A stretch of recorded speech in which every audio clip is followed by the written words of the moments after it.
Bonjour à toutes, bonjour à tous, j'espère que vous allez bien. Je vous retrouve après plusieurs mois d'absence pour vous parler de mes dernières lectures. Ma caméra m'a lâché entre temps, donc je filme avec mon téléphone, j'espère que ça va aller.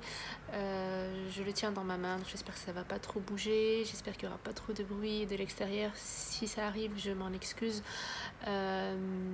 Alors, ces derniers mois, j'ai lu des essais, des romans et puis un grand roman auquel je vais dédier une vidéo spéciale parce que il fait partie aujourd'hui de ces romans qui m'ont beaucoup marqué, qui me marqueront à vie, un petit peu comme La montagne magique de Thomas Mann ou encore Le carnet d'or de Doris Lessing. Il s'agit des raisins de la colère de Steinbeck que j'ai enfin lu et adoré. Dans cette vidéo-là, je ferai une autre vidéo pour parler des romans que j'ai lus, mais dans celle-ci, je vais vous parler des essais qui portaient essentiellement sur la colonisation et la décolonisation. Je vais vous parler de 4 livres, plus précisément Discours sur le colonialisme de Aimé Césaire, Portrait du colonisé, Portrait du colonisateur de Albert Memmi, Les Juifs, les Blancs et nous de Horia Boutelja, Les Juifs, les Blancs et nous vers une politique de l'amour révolutionnaire de Horia Boutelja et J'ai tué Shahrazad, confession d'une femme arabe en colère de Joumana Haddad. Ce sont des livres très différents que j'ai appréciés à des degrés très différents aussi. Je vais m'attarder sur certains livres plus que d'autres. Les livres sur lesquels je vais m'attarder, ça va être le livre de Albert Memmi et de Horia Boutelja. Le livre de Aimé Césaire, j'ai beaucoup aimé, je n'ai pas tout compris. J'ai trouvé que le niveau intellectuel du livre est quand même assez élevé, en tout cas moi j'ai trouvé. J'ai quand même beaucoup aimé, j'ai aimé ce que j'ai pu assimiler. C'est un livre très court qui parle donc du colonialisme, comme son titre l'indique. L'idée marquante que j'ai retenue de cette lecture, c'est quand Césaire fait le parallèle entre le nazisme et le colonialisme en fait, et le racisme. En disant que si le nazisme en fait a choqué les blancs à ce point, c'est juste parce que c'était une forme de colonisation ou de racisme, mais contre les blancs en fait. Et ça m'a franchement marqué. Et j'ai beaucoup aimé en fait son discours et son ton dans sa façon de dire que il fallait pas s'étonner que le nazisme arrive après que vous ayez en fait pendant des décennies instauré cette culture de la colonisation, cette culture de racisme et après avoir nourri cette haine en fait raciale entre guillemets. Le nazisme n'est qu'une conséquence un petit peu naturel, enfin on devait s'y attendre. Voilà, donc est-ce que je vous encourage à le lire? Oui. Maintenant, je ne l'ai pas trouvé très très facile à lire. Par contre, Portrait du colonisé, Portrait du colonisateur d'Albert Memmi, j'ai beaucoup aimé. Je ne sais plus comment j'étais tombée dessus, je pense que je l'avais trouvé à la librairie et je l'ai acheté, ou je crois. Albert Memmi est un auteur d'origine tunisienne. Il avait la double nationalité, je pense franco-tunisienne. Et en fait, il a décidé d'écrire ce livre-là ce sont des livres assez anciens, je pense qu'ils ont tous les deux été publiés dans les années 50, quelque chose comme ça. Je vous mettrai les bonnes infos dans la vidéo. En tout cas, Albert Memmi, il avait écrit ces textes-là pour lui-même, tout d'abord, pas parce que il se trouvait un petit peu... il ne savait pas, en fait. Il se trouvait un petit peu entre les deux, en tant que colonisé et en même temps en faisant partie d'une catégorie des colonisés, c'est-à-dire pas de la 3e classe, plutôt peut-être étant un colonisé de 2e classe, parce que il n'était pas musulman. Donc ça le différenciait des colonisés musulmans. Parce que voilà, il vivait en France, il avait cette culture, cette double culture française et tunisienne. Et il a écrit ce texte-là, en fait, les 2 textes, un petit peu pour se connaître lui-même en tant que colonisé, pour voilà, pour être plus conscient de lui-même. Et puis le portrait du colonisateur, parce que la colonisation, en fait, elle crée les deux. Elle crée et le colonisé et la colonisée, et elle crée aussi les colonisateurs. C'est-à-dire que sans colonisation, le colonisateur n'existe pas. Donc tous les deux sont des produits et des victimes de ce système. Donc j'ai trouvé l'exercice très intéressant. Moi personnellement, je voulais le lire parce qu'en tant que colonisée, je n'avais pas du tout conscience de ça, et ça m'intéressait beaucoup que j'en prenne conscience. Et franchement, cette lecture, elle m'a beaucoup réconciliée avec pas mal de choses concernant mes origines. Mais ça, peut-être, j'y viendrai vers la fin, vers la fin de mon avis. Mais en tout cas, dans ce livre-là, Albert Memmi, il va montrer un peu les différents profils des colonisateurs. Celui qui s'assume, celui qui ne s'assume pas, celui qui lutte contre ce statut et puis finit par y céder. Ceux qui luttent et ne cèdent pas, c'est-à-dire les personnes qui vont se rebeller et commencer à refuser ce statut-là. Et puis, il va se poser la question, qu'est-ce que ces personnes-là peuvent faire justement pour résoudre la situation. Et en fait, la solution, il n'y en a pas 36 000, il faut arrêter la colonisation, tout simplement. Et donc, dans la partie portrait du colonisateur, il va aussi montrer évidemment les avantages à être un colonisateur. Ce sont généralement des personnes qui avaient un statut social assez normal dans leur pays, dans la métropole, et puis une fois qu'ils atterrissent chez les colonisés, eh bien, ils tirent tellement d'avantages que leur niveau de vie s'améliore, etc., etc. Et donc, c'est finalement ces privilèges-là qu'ils ont du mal à abandonner. Je ne sais même pas si ce sont des privilèges ou... parce que, en fait... les colonisateurs volent carrément ils volent les colonisés, donc en fait c'est pas vraiment... Après, peut-être que le privilège c'est justement ça, c'est d'avoir accès à peut-être que prendre quelque chose à l'autre en fait, et que généralement les privilèges c'est ça. Bref, le portrait du colonisateur, donc là aussi il va parler de comment les colonisés sont perçus déjà par les colonisateurs, pourquoi ils sont perçus de la sorte, et puis comment ces colonisés commencent eux-mêmes à se percevoir de la même manière. Par exemple, les personnes colonisées, généralement, elles sont décrites comme des personnes très oisives, très lazy, donc très fainéantes, qui travaillent pas beaucoup, qui sont peut-être sales, qui sont pas très organisées. Voilà, c'est comme ça qu'on imagine c'est comme ça qu'on parle des colonisés, et c'est l'image qu'on a aujourd'hui dans notre tête quand on parle de colonisés, on imagine ça. Après, Albert Memmi, il nous fait réaliser que même nous, en tant que colonisés ou ex-colonisés, on finit par absorber cette idéologie des colonisateurs, et on commence à se percevoir soit soi-même comme ça, soit les autres personnes de notre société, en fait, on commence à les voir avec cet œil de colonisateur, mais sans en prendre conscience. Par exemple, je parle de notre cas, au Maroc, il arrive très facilement que certaines classes sociales voient d'autres classes sociales d'une manière assez méprisante, dénigrante. Et en fait, cette façon de les voir comme ça et de les juger comme ça et d'en parler de cette manière-là, c'est aussi en fait la même chose pour les colonisés qui ont pris l'habitude de se dévaloriser vis-à-vis de l'Occident et vis-à-vis des Blancs, des Européens, etc., etc. On les voit toujours comme les personnes super éduquées, super civilisées, etc., alors que nous, on ne l'est pas du tout, la nanana. Et bien tout ça, en fait, finalement, on est en train de parler exactement comme le colonisateur ou la colonisatrice. Donc voilà, ça, j'ai beaucoup aimé prendre cette claque-là et en être consciente. Moi, quand j'avais commencé mes vidéos en 2012, parmi les premières réactions des Marocains et des Marocaines, c'était pourquoi tu parles en français dans tes vidéos, et voilà, est-ce que les Français parlent en arabe darija dans leurs vidéos YouTube? Non.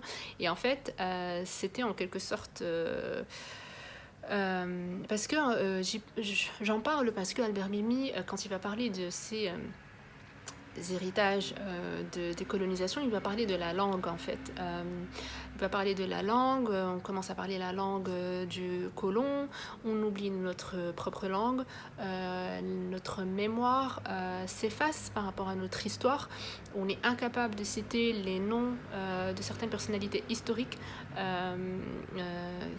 qui sont en fait relatives à notre propre histoire à nous. Et ça c'est vrai, en tout cas pour ma part, c'est vrai que je serais incapable de parler de certaines personnalités historiques marocaines ou berbères, voilà, ou même maghrébines ou même africaines, mais ce sera plus facile de parler de certaines personnalités occidentale, voilà, même si je suis pas forte de toute façon côté histoire, que ce soit l'Occident ou ma propre histoire, donc mais voilà, c'est juste pour dire que il a évoqué ce point là et qu'il avait raison, et que justement quand les Marocains par exemple me faisaient cette remarque là par rapport à pourquoi est-ce que tu parles en français dans tes vidéos, c'était aussi par rapport à ça, moi étant perçue comme une personne colonisée alors que j'en avais pas vraiment conscience. Maintenant ça veut pas dire que eux ne le sont pas et que la langue est la seule chose qui fait que voilà, on est plus colonisé qu'un autre ou qu'une autre, c'est pas vrai, enfin c'est pas la seule chose à prendre en compte, parce qu'il y a, comme j'ai dit aussi, le fait de se dévaloriser par rapport à l'autre, enfin il y a beaucoup de choses. En tout cas, le livre de Albert Memmi, moi je vous encourage beaucoup à le lire. En tout cas moi il m'a appris énormément de choses et il m'a fait réconcilier avec pas mal de choses, c'est à dire que ce serait difficile de vous expliquer tous les pourquoi du comment, mais après avoir terminé cette lecture, j'étais prête et j'avais très envie, j'étais très motivée à aller justement apprendre plus sur mon histoire à moi, sur ma culture à moi, qu'elle soit marocaine, arabe, berbère, africaine, voilà les quatre. Et voilà, juste parce que Albert Memmi a réussi à faire ça. Et après ça, j'étais motivée pour aller écouter les podcasts marocains qui parlent de l'histoire du Maroc et ainsi de suite. Ça m'a motivée à sortir de ma palle des livres d'auteurs marocains, notamment de Abdellah Al-Aroui, dont je parle depuis des années que j'ai toujours pas lu. Mais voilà, juste pour ça, c'était une superbe lecture que je recommande et c'est plutôt facile à lire, beaucoup plus facile que Césaire en tout cas. Donc voilà, dernier point pour conclure avec Albert Memmi, il est décédé cette année, je pense pendant le mois du Ramadan. Et on a partagé avec moi, apparemment il y a Françoise Vergès et d'autres personnes qui ont commenté un petit peu Albert Memmi justement après son décès, et apparemment c'est quelqu'un qui est un petit peu sujet à controverse, et apparemment voilà, je connais pas trop de détails, mais je sais qu'il y a une controverse autour de sa personne, et je pense qu'un petit peu ses idées ont évolué depuis qu'il a écrit ce livre-là, et que peut-être il a changé de position par rapport aux idées qu'il y a dans Portrait du colonisé, Portrait du colonisateur, et qui ne font pas... qui font pas plaisir à plusieurs intellectuels. Voilà, maintenant, c'est comme s'il avait un petit peu évolué dans le mauvais sens. Mais j'en sais pas plus. Voilà, c'est juste pour vous dire. Ensuite, j'ai lu le livre de Joumana Haddad. Franchement, j'ai pas envie de trop m'étaler dessus parce que je ne l'ai pas du tout aimé. Alors, Joumana Haddad est une autrice libanaise et je pense qu'elle est aussi journaliste, elle a un magazine et ainsi de suite. Et elle a écrit ce livre-là pour... en fait, elle l'a écrit tout d'abord pour répondre à une journaliste occidentale, blanche, qui avait, je pense qu'elle avait parlé à Jumana Haddad et lui avait dit, elle l'avait associée, juste parce que c'est une femme arabe, elle l'avait associée à une, je me rappelle plus des détails, je pense qu'elle avait associé à, c'est comme si cette femme occidentale pensait que toutes les femmes arabes correspondaient à un certain stéréotype. Et Jumana Haddad vient pour justement lui répondre et lui dire que non. Moi, je ne suis pas comme ça, toutes les femmes arabes ne sont pas comme ça. Sauf que il y a beaucoup de choses qui m'ont dérangée dans ce livre. Alors, de un, je n'ai pas aimé... Enfin, de un, au tout début, Jumana Haddad, elle dit que ce livre-là s'adresse aux Blancs. Donc moi déjà je me suis dit pourquoi est-ce que je suis là à perdre mon temps à le lire si ce livre-là s'adresse aux Blancs. De deux, il était là en train de dire tout ce qu'il ne fallait pas dire. Pardon. Il était là en train de dire tout ce qu'il ne fallait pas dire. C'est-à-dire que littéralement, elle disait aux Blancs, vous savez, on est comme vous. On est des femmes arabes, mais vous savez, on est comme vous. On vous ressemble. Ça, j'ai pas aimé. Ça m'a choqué carrément de lire ce genre de discours-là, d'aller leur dire on est comme vous. Pour moi, elle était vraiment en train de dire ce qu'il fallait pas dire. Ça venait renforcer justement cette image qu'on donne des orientaux et de l'autre en général, des non-blancs, même si je déteste cette expression.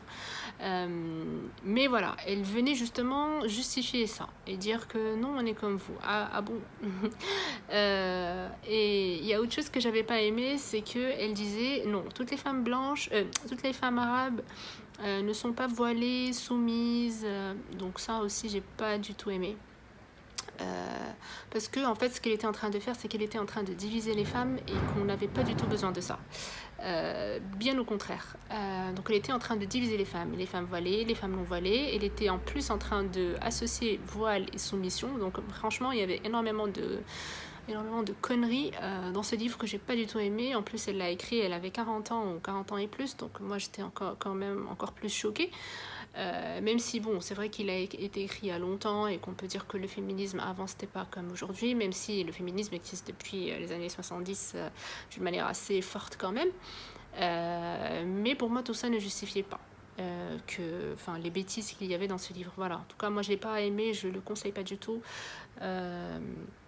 Et il y a plusieurs personnes qui ont partagé leur avis avec moi sur Instagram et qui n'avaient pas aimé le livre non plus. Assez bizarrement, et c'est assez drôle, c'est que les personnes sur Instagram qui ont apprécié le livre, c'était des personnes blanches, justement. Et toutes les personnes qui n'ont pas aimé le livre, c'était les personnes non blanches. Voilà, ça c'était assez marrant quand même à constater. Alors, la vidéo fait déjà 18 minutes, donc je ne vais pas trop tarder avec Jumana Haddad. Je vais parler du dernier livre que j'ai lu, et j'en profite, Les Juifs, les Blancs et nous, de Houria Boutelja. Et j'en profite pour vous dire que j'ai commencé à écrire des chroniques écrites de certaines de mes lectures sur le site de Politics for Her. Je vous mettrai le lien en barre d'infos, comme ça si ça vous intéresse de lire aussi mes chroniques, parce qu'il y en a une qui va apparaître par rapport à ce livre-là bientôt. Comme ça, si ça vous dit, en fait, je publie une chronique une semaine sur deux. Et l'autre semaine, c'est une autre bookstagrammeuse, Aïcha Lalaoui, qui poste sa chronique. Donc voilà, je vous encourage aussi à aller la lire. De toute façon, je vous mettrai le lien vers notre page et comme ça, vous pourrez voir les chroniques chaque semaine. Alors, ce livre-là, Houria Boutelja, je ne connaissais pas du tout cette femme. Je l'ai acheté parce que la Fabrique Édition avait mis en ligne 10 de leurs e-books gratuitement au cours du confinement et j'en avais téléchargé 3 ou 4, je crois, dont celui-là. Houria Boutelja est une autre personne qui apparemment crée énormément de controverses, c'est Semla Zizani en France. C'est une franco-algérienne. Elle est également la porte-parole du parti du parti, alors comment ça s'appelle, du parti antiraciste des indigènes de la République, quelque chose comme ça. Elle a aussi la quarantaine. Ce livre-là, c'est une sorte de... alors, je l'ai lu sans m'attendre à rien du tout. Voilà, j'avais pas fait de recherche ni sur le livre ni sur elle avant. Ce livre-là est une sorte de plaidoyer, une sorte d'accusation. Elle s'adresse aux gens. Elle est là en train de dire vous et tu, etc. Elle s'adresse aux blancs, elle s'adresse aux juifs, elle s'adresse aux arabes, elle s'adresse aux femmes. Dans chaque chapitre, elle va s'adresser à une certaine catégorie. Je pourrais pas dire si j'ai bien aimé ou si j'ai pas aimé. En tout cas, mais ce que je peux dire, c'est que ce livre-là m'a beaucoup marqué. La particularité de cette autrice, de cette femme, c'est que elle peut...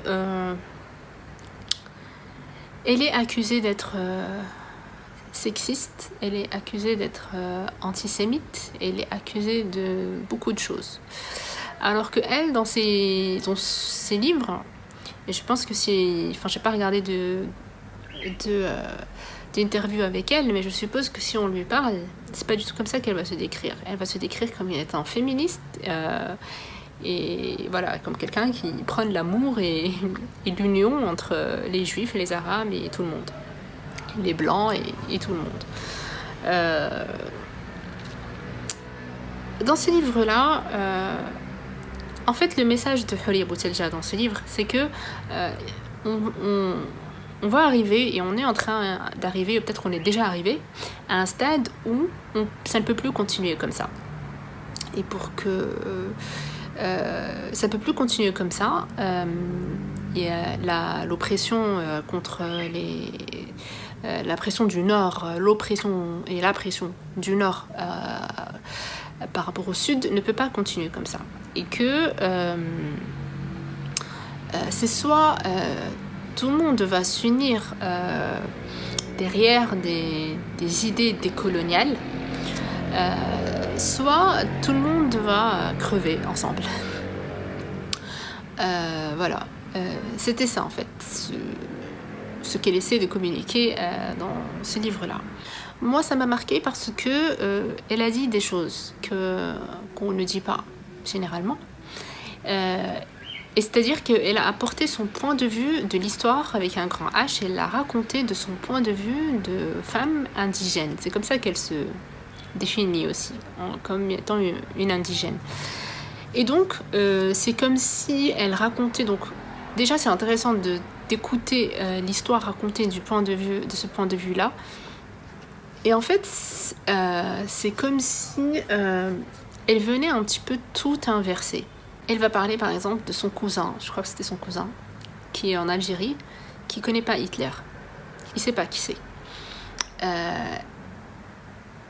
Parce que le nazisme, en fait, c'est pas notre histoire à nous, en tant qu'Arabes, Maghrébins, musulmans, berbères, ce que vous voulez. C'est pas notre histoire à nous, c'est pas notre relation à nous avec les juifs. Nous, quand on parle de juifs, c'est pas à ça qu'on pense en premier. C'est pas notre crime à nous. C'est pas notre responsabilité à nous, directe. Parce que moi, j'estime qu'on est tous responsables de tout. Mais voilà. Et donc, elle, quand elle va parler des juifs, elle va rappeler un petit peu ça. Et rappeler quelle est notre histoire à nous avec les juifs, quelle est notre relation à nous avec les juifs. Et elle va surtout souligner à quel point les arabes et les juifs, ils ont le même passé, ils ont la même histoire. Notamment, je parle surtout en fait des arabes de l'Arabie, enfin, qui étaient dans cette zone-là. Géographiquement, mais aussi par rapport à la religion et beaucoup de choses. Donc elle vient un petit peu... ça fait partie des choses qui, moi, m'ont marquée parce que je me retrouvais en même temps dans un terrain connu, très familier, parce que ce qu'elle dit, c'est un petit peu ce qu'on entend dans notre environnement à nous. Et en même temps, c'était assez déroutant parce que c'est pas ce qu'on a l'habitude d'entendre dans les discours officiels, dans l'histoire officielle, lire dans des livres, voilà. Donc moi ça m'a vraiment marqué ce livre-là. Comme je l'ai dit, je peux pas dire ça m'a plu, ça m'a déplu, mais en tout cas ça m'a marqué, ça m'a fait beaucoup réfléchir et du coup rien que pour ça, ça a été une très chouette lecture que je recommande, oui. Même si elle est un peu... j'arrivais pas toujours à la suivre en fait. Des fois on a l'impression qu'elle enchaîne elle enchaîne des conclusions en fait, il y a des résultats sans pour autant présenter le cheminement de son raisonnement pour arriver à ce résultat là. Ça on l'a pas, du coup on peut moi j'aurais préféré que ce soit un peu plus lent pour me laisser le temps d'essayer de comprendre comment elle en est arrivée là en fait, mais elle ne nous laisse pas le temps. Donc voilà, et j'ai pas adhéré à tout, mais je ne suis pas la seule. Ça aussi, ça fait partie des commentaires qui sont revenus pas mal sur Instagram quand j'avais partagé cette lecture. C'est qu'il y avait plusieurs personnes qui avaient aussi aimé le livre sans pour autant adhérer à tout ce qu'elle dit. Mais voilà, moi je pense que juste parce que elle s'est exprimée et qu'on a le point de vue, voilà, l'histoire racontée de ce point de vue-là, elle a le mérite et on doit l'écouter et voilà. Elle est totalement légitime et c'est un point de vue à prendre en compte, voilà, même si on n'adhère pas. Et je peux très facilement comprendre qu'on n'adhère pas. Voilà, comme j'ai dit, c'est aussi une personne qui est très controversée. J'avais vu par exemple qu'elle avait soutenu Tariq Ramadan quand il avait été accusé de viol. Et moi juste ça m'a donné envie de vomir, mais après on m'a dit effectivement que c'est une personne justement à qui Houria Boutelja est une personne à qui on reproche ça. C'est une personne qui va défendre, par exemple, juste parce que je pense qu'elle est musulmane, elle va défendre tous les musulmans, peu importe ce qu'ils font. Juste parce qu'ils sont musulmans et qu'elle estime qu'ils sont déjà suffisamment opprimés comme ça et qu'ils ont besoin de soutien. Oui, mais non. Si une personne a violé ou a fait quelque chose d'horrible, on s'en fout si elle est de ma famille ou si elle est de ma religion, ma race, ma culture, mon voisinage, on s'en fout. Il faut être impartial avec la justice. Enfin bref, donc ça fait partie je pense aussi des choses qui font qu'elle n'est pas très appréciée et qu'elle est loin de faire l'unanimité. Mais je trouve que quand même, elle mérite d'être lue et d'être écoutée parce qu'il y a quand même beaucoup de bon dans ses idées et il y a beaucoup de choses à retenir et à apprendre. Tout n'est pas à jeter, loin de là, en fait. Voilà, elle est très instruite. J'ai beaucoup aimé ce mélange chez elle, ce mélange entre son histoire personnelle, entre son héritage culturel personnel et puis tout l'intellect qu'elle a pu construire au cours de sa vie. Et ça, j'ai trouvé aussi que c'était très intéressant. Ça m'arrive pas tous les jours de croiser une femme presque de ma génération, même culture et presque voilà, même histoire, en tout cas beaucoup de points communs, et qui en même temps va te citer James Baldwin, Malcolm X, plusieurs noms que moi j'adore. Enfin bref, il y avait un croisement intéressant. Donc c'est tout par rapport à cette vidéo. Je vais voir si je peux la monter et la charger. Et si ça marche, eh bien j'en ferai d'autres bientôt pour vous parler des raisins de la colère de Steinbeck. Et puis pour parler de 4 ou 5 romans que j'ai lus au cours de ces derniers mois. Voilà. Je ne lis pas énormément. Mais voilà. It is what it is. Donc voilà, j'espère que vous allez tous très bien et toutes très bien, que tout se passe bien, que vous n'avez pas trop souffert du confinement, que les dégâts ont été un petit peu amorcés. Et ma main ne tient plus, ce téléphone n'arrive plus à tenir. Donc je vous dis à très bientôt. Continuez à faire de bonnes lectures. Merci aux personnes qui ont continué à s'abonner, même si la chaîne était un petit peu morte ces derniers temps. Et voilà, j'espère que je pourrais reprendre d'une façon un peu plus régulière cet été. Voilà, à bientôt, salut.